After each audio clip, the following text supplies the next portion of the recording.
What's going on, guys? Today I'm going to give you two secrets that DJI forgot to mention when they released the Mavic 2 Pro and the Mavic 2 Zoom. So we're going to skip the intro and get right into it. Alright guys, now one of the first secrets that DJI forgot to mention is that the gimbal on both of these drones, the Pro and the Zoom, are able to pan left and right. Alright, they're able to go both sides. What you do is you hold your finger down. As you hold your finger down, you move it across the screen.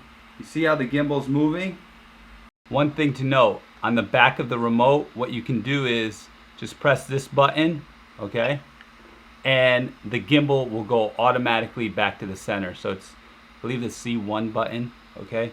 Just press that and the camera will go back to center. All right, so after you press that button and the camera's back to center, what you're gonna do is you're gonna go on your pad or phone.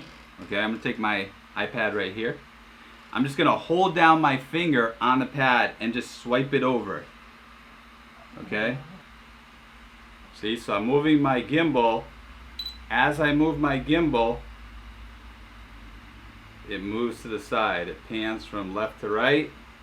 You can also pan like down and in other places. So I move it down right now. I'm moving it up. Right. So you can move it all around just by holding your finger on the screen in the DJI Go 4 app and then just moving your finger around. So everywhere you move your finger, both sideways and down as well. So it will go down 90 degrees and you're also able to make it go up 30 degrees. And you can use all that just with your finger. Now, this might be difficult while you're flying. You might want to practice. However, you can do it with both drones, all right? This drone as well, the Zoom. So it's the same thing with the Zoom. Just put your finger on the screen and you just move it over. It's just moving the gimbal from side to side. All right, so that's pretty cool. So you can pan the gimbal all around, kind of like an Inspire 1 or Inspire 2. All right, guys, so the second secret that DJI did not mention, did not tell anyone, was about the Pro. So the Zoom can obviously zoom from 24 millimeters to 48 millimeters, but the Pro also has a zoom feature that they didn't mention. So it's not exactly the same as the Zoom, but it's still really, really great. So you're gonna go into the menu, you're gonna click on right below your red record button. You go in there, and then you're gonna go over to where it says video size. When you go into video size, you see two different sizes. You see 4K HQ and you see 4K full FOV.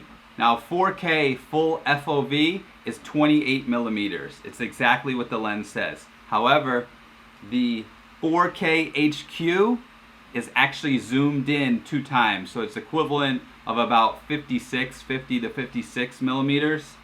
So when you zoom in, it crops in, okay? Now it says it crops in digitally.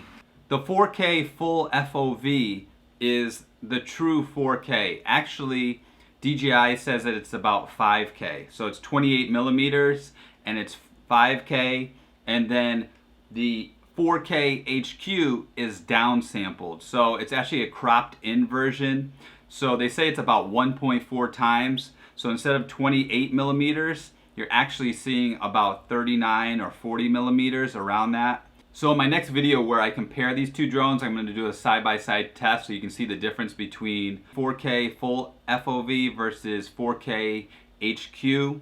Basically, they're both great. All right, one is the full 28 millimeters. It's going to be a higher quality. However, that quality is going to be really indistinguishable unless you're projecting it like on a movie screen. If you're watching it on a computer, it's like I am unable to tell the difference, all right? If there's any difference, it's only ever so slight. And to the naked eye, it's almost indistinguishable. So having this feature is great because now not only is this a Hasselblad camera, but it's a Hasselblad camera that's able to go from 28 millimeters all the way up to about 40 millimeters. So you have that zoom capability.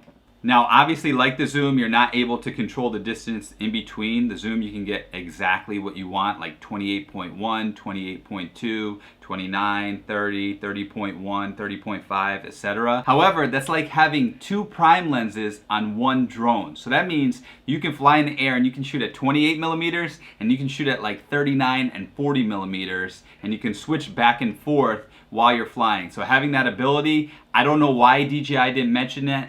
That's a huge selling point. At first I was like, the zoom is might be better for video, but now that I found out about this, I gotta give it hands down to the Pro. Alright guys, I hope you enjoyed this video. I hope you learned something about these two new DJI drones. I hope it helps you fly better and also gives you a more informed decision if you decide to buy one of these. If you're interested, I included links below for both of these drones. And if you haven't done so, please subscribe to my channel so you can get more videos about drones, DJI equipment, and I'll be releasing a lot of new comparisons in the future between the Pro and the Zoom.